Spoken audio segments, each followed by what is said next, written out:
Aaron, his wife Clara, and their 14-year-old daughter Alara were in the backyard of their new home next to Blackwood Forest on a gloomy autumn afternoon.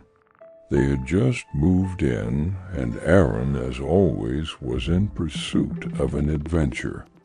"Look," said Aaron, pointing to the rough trunk of the old oak tree with branches reaching toward the sky. "What does this mean?"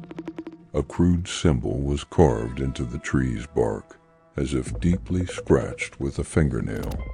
An inverted triangle cut with an arrow hollow inside.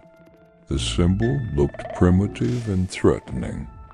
Clara squeezed Aaron's shoulders nervously. "It's child's play, Aaron." No, Aaron said excitedly. "This looks like something older. It's a sign." Alara pointed her phone's camera at the symbol. "Maybe it's a local legend. Blackwood's lost treasure or something." The next day, Aaron went for his morning run in the forest and found the same symbol on 5 more trees. Each one was positioned at a specific angle and distance from the previous symbol. The symbols formed a path. This was no coincidence. It was an invitation. Aaron worked late into the night at the large table in the house, drawing a rough map. Alara's curiosity had overshadowed her mother's anxiety.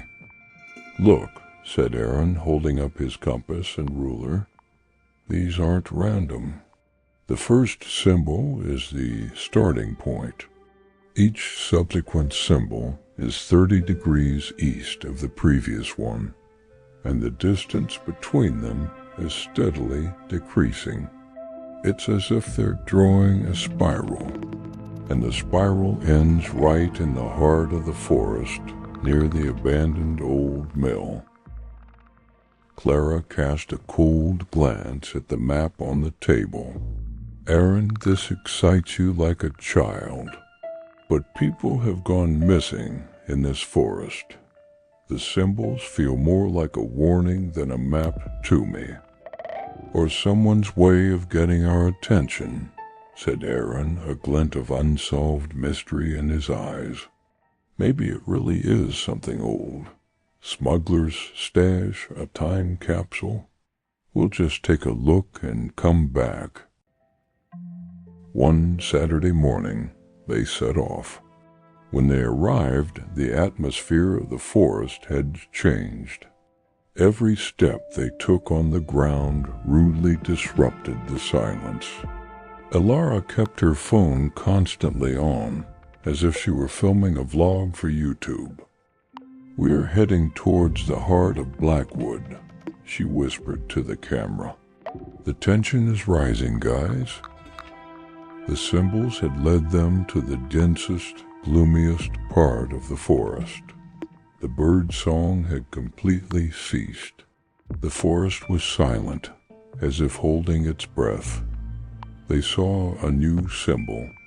This time it was not carved into a tree, but into a rock lying on the ground, covered with moss.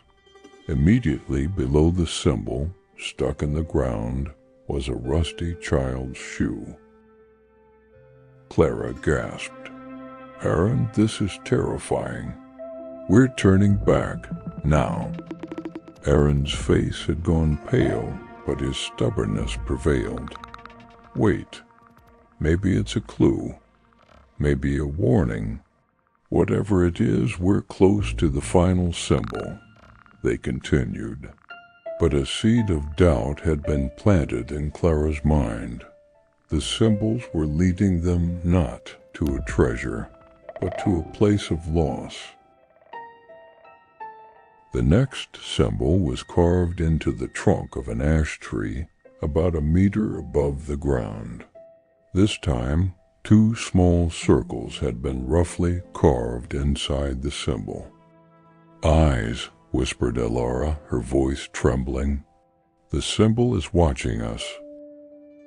This new version suddenly brought all the symbols to life in a terrifying way. It was as if every tree had a face watching them.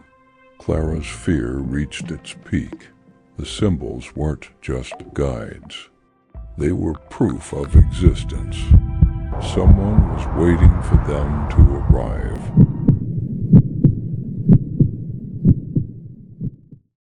Finally, the spiral ended. Before them, almost hidden beneath a pile woven from tree roots, was a natural crevice. Air seeped out from here, damp and musty, with a nauseating smell. The final symbol was drawn on the stone above the crevice's entrance with a red, dried liquid. Aaron said, "This is it," his voice filled with both triumph and fear. "The mill is 100 meters from here. This must be a cellar beneath the mill." Clara pressed Ilara to her chest. "This isn't a cellar, Aaron. This is a tomb." Aaron turned on his flashlight and leaned toward the crevice. "We'll just take a look and come back out. I promise." First Aaron, then Clara and Ilara crawled through the narrow crevice and entered. As they descended, the air grew colder and more humid. Finally, they emerged into a cave chamber. Aaron's lantern cast a flickering light around them. There were no gold chests in the cave. In the center, there was a series of human-sized pits dug into the earthen ground. Around the pits lay shovels, blunt axes, and rusty iron tools, as if hastily discarded. On the walls were crude, primitive drawings, symbols like those found on trees. But this time the symbols were strangling, tearing apart, or throwing human figures into the pits. This was not a warehouse or a cellar. It was a planning room. Aaron's flashlight fell upon a terrifyingly sharp, sickle-like tool standing in the corner of the room, covered in dried skin and fibers. "He led us," Clara's voice caught in her throat. "He led us not to a treasure, but to a trap." At that very moment, the last light streaming through the crack above suddenly vanished. The sound of a heavy stone slamming shut the crack echoed through the room. The room plunged into pitch darkness. Aaron, panicking, dropped the lantern and collapsed to the ground. A metallic clang rolled through the darkness, then silence. Clara squeezed Ilara's trembling hand. "Who's there?" she shouted, her voice fading to a helpless whisper. The answer didn't come from inside. The answer came from where the crack had closed, from behind the earth and stones. A thick, muffled, but undeniably mocking whisper. "You know the rules of the game. You followed the symbols." The killer was outside. He had used the symbols not only to lure them into the trap, but also to make them walk into it of their own accord. Their own curiosity, their own beliefs had brought them here. They had sought out the forest's curse themselves.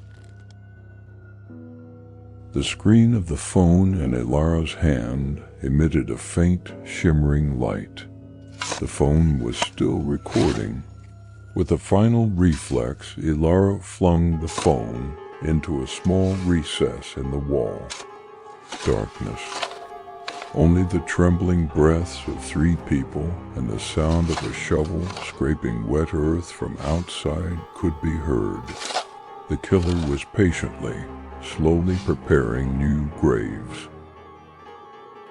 Clara whispered, "The symbols, Blackwood's tears. They've always been a lament. The digging sounds continued, slow but relentless. The hope of salvation was being buried beneath the earth, and Blackwood Forest returned to its eternal silence. The video recording ended with that ominous digging sound.